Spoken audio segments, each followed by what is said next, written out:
You know that feeling, right? When you're so head over heels for someone that it feels like you're losing your mind, just a little bit. That all-consuming, can't eat, can't sleep kind of feeling? Well, it turns out there's a really powerful scientific reason for that.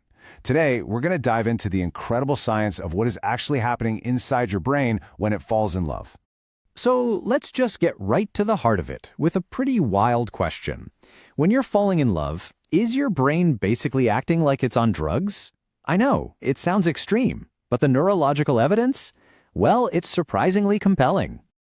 Now look at this. On the surface, you might think these two things are worlds apart, but when you look at the actual symptoms, the intense euphoria, the craving, that laser focus, even dependence, they start to look shockingly similar. And neurologically speaking, the early stages of a new romance fire up the exact same parts of the brain as a substance addiction. It's the same powerful primal drive for a reward.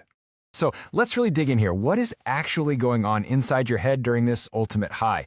Because we're not just talking about a feeling. This is one of the most powerful neurological events a human being can experience. And this is where it gets really fascinating. It's not just that the symptoms feel similar. Falling in love literally activates the very same reward pathways in the brain that are triggered by addictive drugs. We're talking about the exact same circuitry, the same reward system, lighting up like a Christmas tree, but for a person. So if our brain is on this incredible high, what's the secret sauce? Well, it's time to meet the masterminds behind it all, a seriously powerful chemical cocktail that our own brains cook up. It really comes down to three main players. You've got dopamine, the motivation molecule that gives you that feeling of, I want more. Then there's oxytocin, the bonding hormone that makes you feel like we're connected. And of course, adrenaline, the excitement engine that makes your heart pound. These three together are the architects of love. Okay, first up, dopamine. You can think of this as the get more chemical. It's not really about pleasure itself, it's about motivation and seeking. It's the reason you can't stop checking your phone, hoping for a text from them. Every little interaction is a hit, and your brain is just screaming, yes, that, do that again. And then you've got oxytocin, which people sometimes call the cuddle hormone. If dopamine is driving the chase, oxytocin is what seals the deal. It's released during moments of intimacy, holding hands, a deep conversation, and it builds that incredible sense of trust and attachment. It's the chemical that helps turn a wild crush into a deep emotional bond. And rounding out our trio is adrenaline. This stuff is what gives love its physical punch. That racing heart when you see them walk into a room, the sweaty palms right before a first date, the so-called butterflies in your stomach, yep, that's all adrenaline. It puts your body on high alert, and it makes every single moment feel incredibly exciting and important.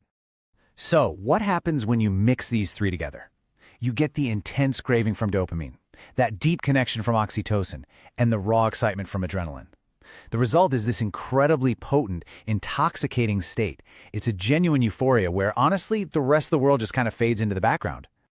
Okay, so we've established that love acts a lot like an addiction in the brain, which I know sounds pretty intense, maybe even a little scary. But here's where the story takes this really fascinating turn. What if this addiction is actually a good thing? So that makes you wonder, right? If your brain is so completely and totally consumed by this powerful new feeling, what happens to all the other things it used to crave? And the way it works is actually pretty elegant. First, your brain just gets flooded with that love cocktail we talked about. This potent mix completely hijacks your brain's reward pathway. It's totally occupied. And with that pathway so busy, there's just less mental bandwidth for anything else. Suddenly, the desire for other rewards, maybe bad habits, can start to just fade away. It's almost like love becomes the ultimate distraction. This new person is so rewarding and so all-consuming that they basically crowd out the competition for your brain's attention. I mean, some studies have even suggested this powerful focus can literally help people ignore or even kick bad habits for good.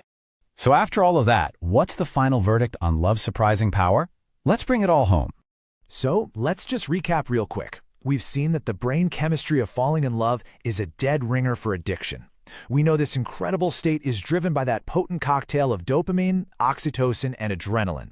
And in this kind of amazing twist, we've learned this natural addiction to another person can be so overwhelming that it can actually help us push out other, more destructive habits.